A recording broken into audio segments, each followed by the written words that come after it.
A couple of years into the onslaught, which is how I sometimes refer to the almost daily waves of bad news and trauma we've all been subjected to since the 2016 election, I've had a hard time concentrating for long stretches. This is something I'd never had a problem with before.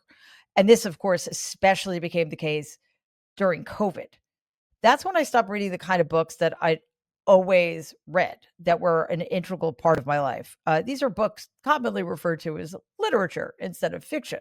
Basically, that just means that they're more dense, more complex, sometimes harder to read. Uh, so instead of those, I started reading murder mysteries. That's not a diss. I love murder mysteries, but they don't exactly feed my soul. They don't exactly challenge me. Last February, I felt like I was losing more brain cells than I could afford to lose. I didn't want to lose anymore. So I decided that I was going to start the project of rereading Henry James's novels. I started with James because, one, he's one of my favorite writers. And even though his prose is really dense, his narratives are very straightforward. Also, they were written a long time ago, so they're much more removed from the troubled history of this country than the novels of William Faulkner and Toni Morrison, who are two of my favorite writers. I first fell in love with James's writing after reading The Portrait of a Lady and The Golden Bowl in college for fun. That's what I used to do. Used to read books like that for fun. Since then, I've read almost everything he's written, with the exception of a few of his earlier novels and every single one of his short stories, as well as his collected letters, because I'm that kind of nerd. So after a few months of starting to reread his stuff, I'd gotten through the first 7 of his books, and then I started on the 8th, which is called The Bostonian. This takes place in the years following the conclusion of the Civil War. Ostensibly, it's about a love triangle in which Basil Ransom, a Southern Confederate, and his cousin Olive Chancellor, a Bostonian feminist, battle over the affections of and potentially control over the heiress Verena Tarrant. Ransom has come north after his family lost its fortune and plantation during the war in order to jumpstart his career as a lawyer. In an effort to gain some traction, Ransom writes half a dozen scholarly articles trying to get them published, but they were all declined with thanks. And, quote, he would have been forced to believe that the accent of his languid clime brought him luck as little under the pen as on the lips, had not another explanation been suggested by one of the more explicit of his oracles in relation to a paper on the rights of minorities. This gentleman pointed out that Ransom's doctrine were about 300 years behind the age. Doubtless some magazine of the 16th century would have been very happy to print them. This threw light on Ransom's own suspicion that he was attached to causes that could only, in the nature of things, be unpopular. The disagreeable editor was right about his being out of date, only he had got the time wrong. He had come centuries too soon. He was not too old, but too new. Unquote. That is telling. See, the fundamental problem with the Bostonians, at least for me, is not only that Ransom sided with the Confederacy, he supported secession because his family owned other human beings and they wanted to continue to be able to do so, but that he is accepted by an ostensibly enlightened Boston society, despite the fact that clearly, as we saw in the quote I just read, he has learned nothing and changed his views not at all. It becomes clear early on in the novel that as distasteful as his northern counterparts might find his politics, Ransom is going to be welcomed into their drawing rooms and at their dinner parties, despite the fact that he is both an unreconstructed racist and was, during the war, an enemy of America. I love Henry James's work, in part because of his innate and deep understanding of the complexities and limits of human relationship, including our relationships to ourselves. But once Ransom is accepted and normalized, I had to put the book down. The man thoroughly believed unwaveringly in his lost cause and the lost cause, even though that's not what it was called yet. Ransom regrets the war not because he has an epiphany about the egregiousness of what he willingly participated in, but because he and his family were ruined by it. They lost their slaves, their property, their friends, their relations, their home, and, quote, had tasted of all the cruelty of defeat. He had tried for a while to carry on the plantation himself, but he had a millstone of debt round his neck, and he longed for some work which would transport him to the haunts of men. The state of Mississippi seemed to him the state of despair, so he surrendered the remnants of his patrimony to his mother and sisters, unquote. Poor guy. There's no repentance there at all. Look, the failures of Reconstruction in this country are legion, or I should say more accurately, the failures of white, mostly Republican Northerners to fulfill the vast promise of Reconstruction are legion. One seed of those failures was the ostensibly simple act of allowing these serial killers a place at the table without question or consequence after the Civil War. The people responsible for the kidnapping, torture, rape, and murder of a race of people. In a very different way, I grew up with my own serial killers, using the term loosely and metaphorically, of course. And even if I didn't know that's who they were, I had inklings from a young age that something was very wrong. I didn't know what the racism and the homophobia and the misogyny were at first, but I did see the cruelty. And I made myself as small as possible as a consequence so I could avoid becoming a target of it. Not that I succeeded entirely. There was no need to bother actually though, because of course, as a girl and as my father's daughter, I was of no consequence to them at all.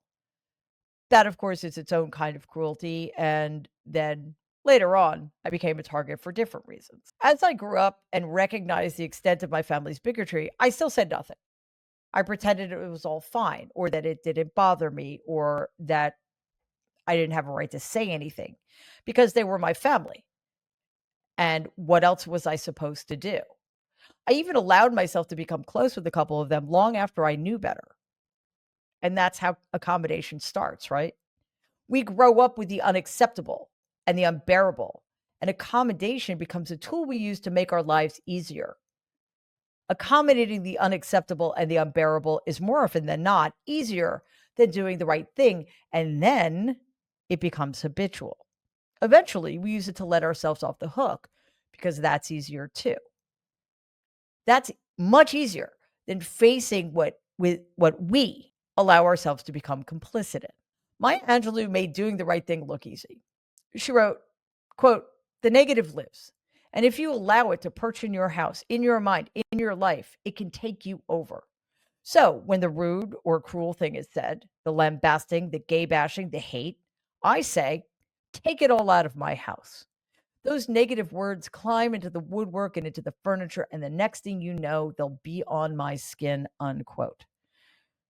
Angela would not allow poison and vulgarity in her house. Any racial or sexual pejorative is designed to make a person less than, she said, and that kind of hateful disregard seeps in, leaps from one person to the next. Angelou told us, quote, "One isn't necessarily born with courage, but one is born with potential. Without courage, we cannot practice any other virtue with consistency. We can't be kind, true, merciful, generous, or honest," unquote. She counseled us to do one courageous thing in a small way. From there, do another and then another until finally you can say without hesitation to the bigoted and the cruel, "No, not in my house, you don't." This country is our shared home, whether we like it or not. And I think right now, a lot of us don't like that at all. If right now it feels as though we've been invaded by vandals, well, we have. Because the serial killers aren't just the people who've been pardoned and released from prison. They're the people currently occupying the seats of power and doing the pardoning. It's inexcusable for those who know better to normalize them, but it's unconscionable to accommodate them.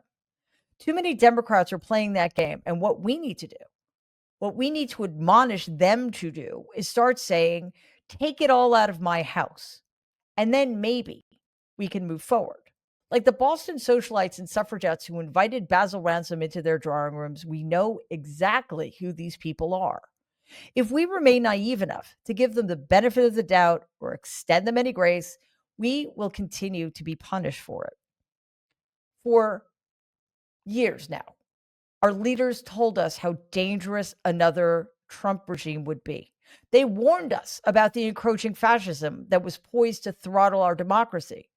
But as soon as our side lost, many of these same people relinquished much of the power they still possessed, or they exited the stage entirely, or they chose to become accommodationist to one degree or another. I've been calling Donald and his followers and sycophants and enablers fascists publicly since the 2020 presidential election.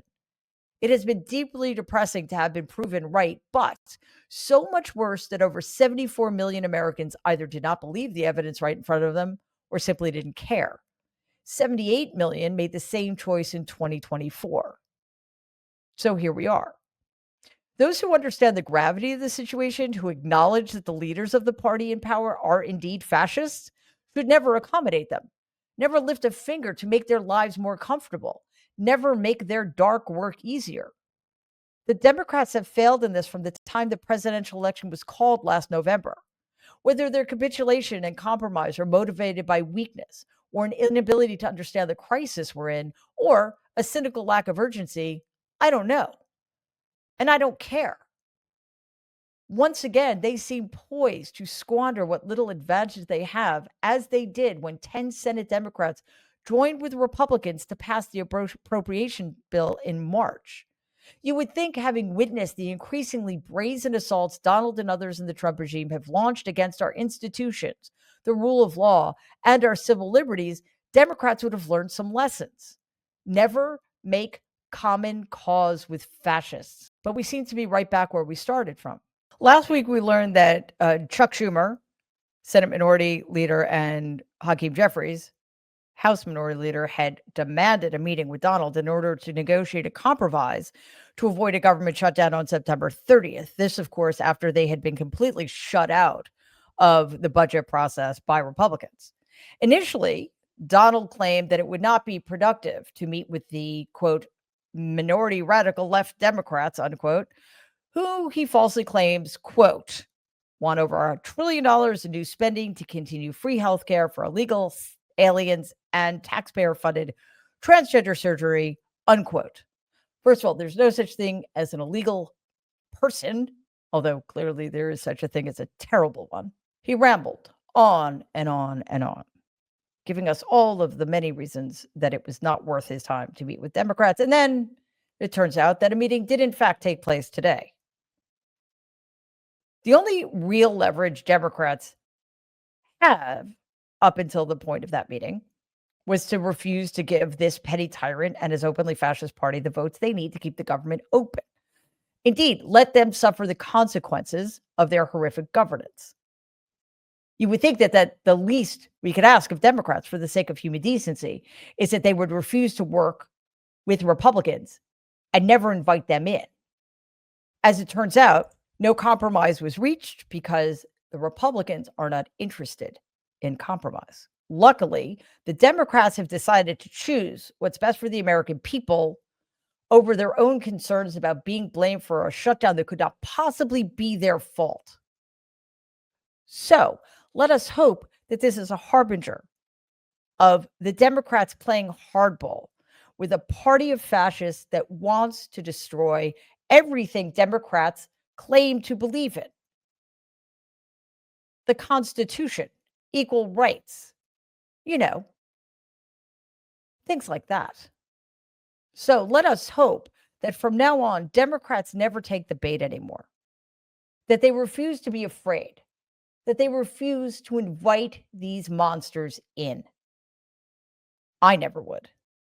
Please take a second and like and share this video. Be awesome if you could subscribe to the channel. If you're listening to us in podcast form, please follow us and give the show a 5-star rating because it really does help other people find our content. Thanks.